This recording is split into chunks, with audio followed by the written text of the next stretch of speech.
continuando no aspecto psicológico, raízes e mecanismos referentes à culpa. Pode ser um conflito interno, surge na divisão entre partes, que age e a parte que julga, baseada na percepção de ter violado padrões. A pessoa, ela tem esse conflito íntimo, entende? É como se tivesse violado alguma coisa. Então ele se sente tem um sentimento de culpa. É um conflito íntimo, conflito interior, né? Relação com o outro, um afeto relacional. A culpa se manifesta pela consciência do dano real ou potencial causado a outra pessoa, imaginando-se em seu lugar. Isso é uma pessoa que nós estamos relacionando aqui para uma pessoa que já tem uma consciência mais amadurecida, né? A pessoa tem aquele sentimento de culpa, né? De ter agido de maneira inadequada, maneira errada, assim dizendo, né? Comumente. Construção social e familiar. Desenvolve com a internalização de normas parentais e sociais, podendo ser exacerbada por figuras de autoridade e mitos culturais. O indivíduo desenvolve um sentimento extremamente profundo de culpa, entende? Na sua construção social, na sua construção familiar, né? Achando que não devia ter agido de tal forma ou de tal maneira, né? Autoexigência, expectativas irrealistas e autocrítica excessiva geram um ciclo de culpa exigindo autoaceitação e ajuste de padrões. É um indivíduo, esse aqui, além da pessoa estar com a consciência um pouquinho amadurecida, a pessoa está um pouquinho conflitiva, né? Porque é um indivíduo extremamente exigente, extremamente sai do padrão de equilíbrio. Entende? Ele sai do padrão de equilíbrio. O indivíduo gera um processo psíquico complexo, entende? Complexo, né? Isso são pontos negativos, né? Aspectos positivos que são saudáveis. Consciência e responsabilidade. Sinaliza que se reconhece o erro e se sente responsável, incentivando a reparação do dano. Ele percebe e quer reparar o dano cometido, não é? Crescimento pessoal. Permite aprender com as falhas, promovendo o autoconhecimento e a mudança de comportamento para o futuro. E é o que nós dissemos, o indivíduo já tem aqui um estado de consciência mais desperto. Ele está mais atento à sua própria vida. Ele percebe que não dá para ficar mais agindo da maneira que ele agia outrora, que são atitudes infantis. Então ele quer aprender com as falhas, né? E, consequentemente, assim promovendo o seu autoconhecimento, né? Mudando o comportamento, né?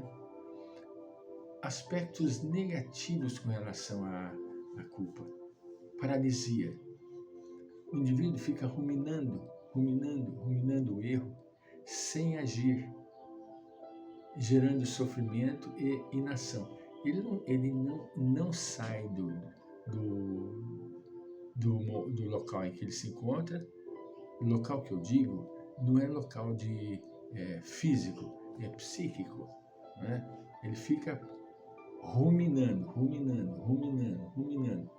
né? Eu não sei se você já, com todo respeito, é claro que sim, já observaram o gado, e quando ele está comendo, ele fica ruminando o tempo inteirinho.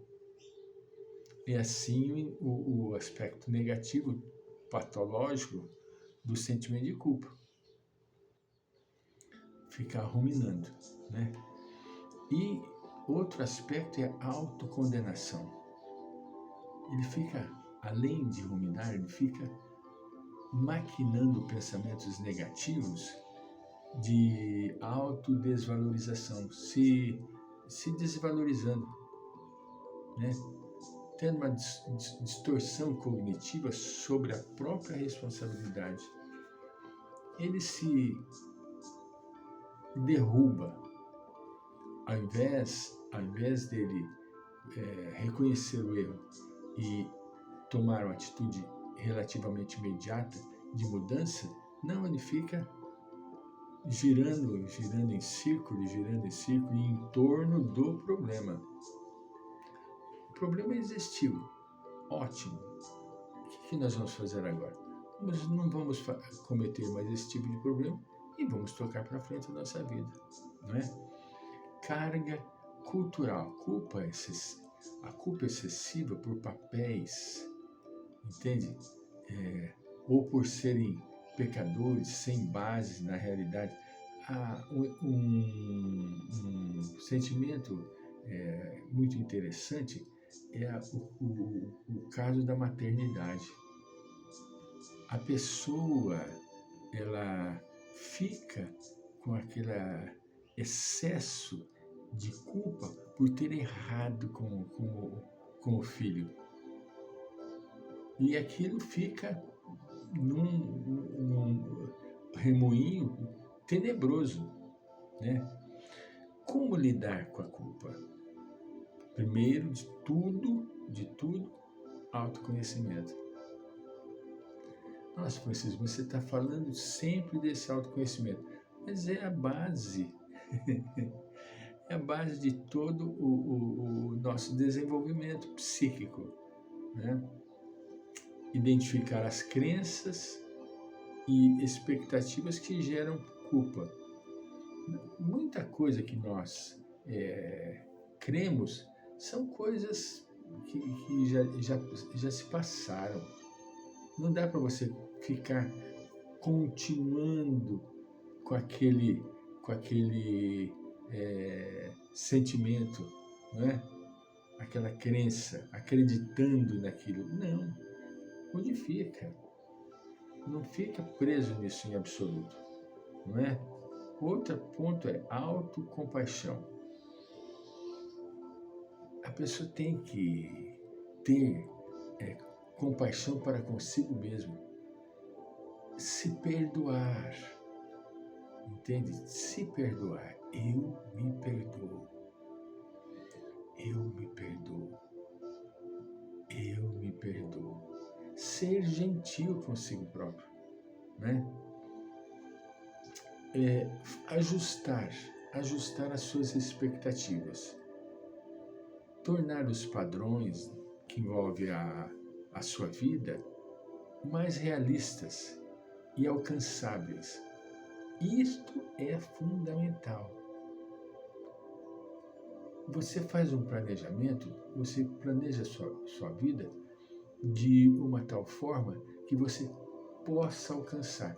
Hoje eu estava fazendo a minha caminhada, que tomei chuva a manhã toda, mas eu falei, não vou sair desse chubisqueiro, era uma garoa, eu falei, ela não vai me impedir de caminhar. Aí fiz a caminhada.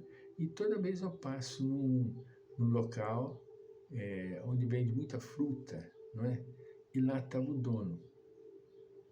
Ô, Fran, você é da Bahia? Eu falei, não, eu não sou baiano, não sou baiano, tem cara de baiano? Não, eu não sou baiano. Não, eu vou para Bahia. Eu vou para Bahia. Falei, rapaz, olha com toda a estrutura que você tem aqui, você vai para Bahia fazer o quê? Não. Eu contrato um piloto e o piloto me leva e me traz a hora que eu quiser. Olha, é aqui que eu estou dizendo para vocês. Ajuste de expectativa.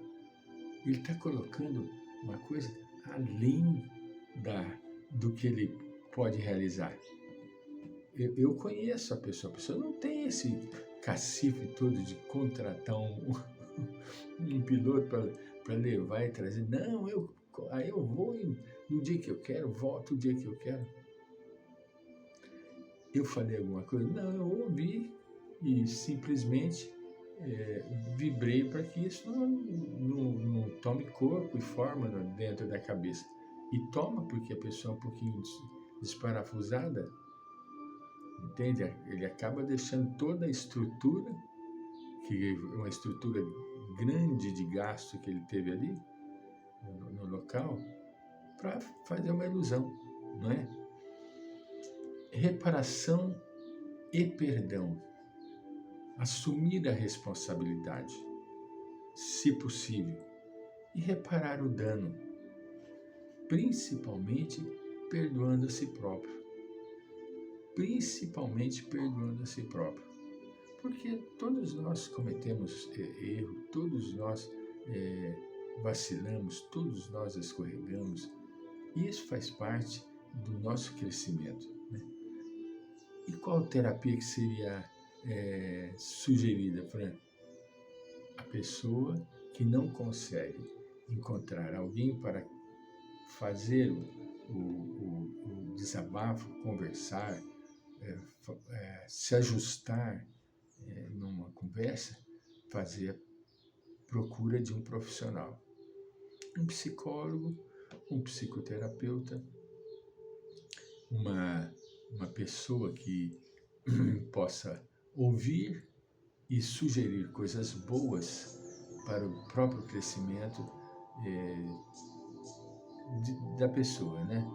Nós temos que saber quem falar, porque tem pessoas que acabam ajudando e tem outras que acabam puxando para baixo. Voltaremos.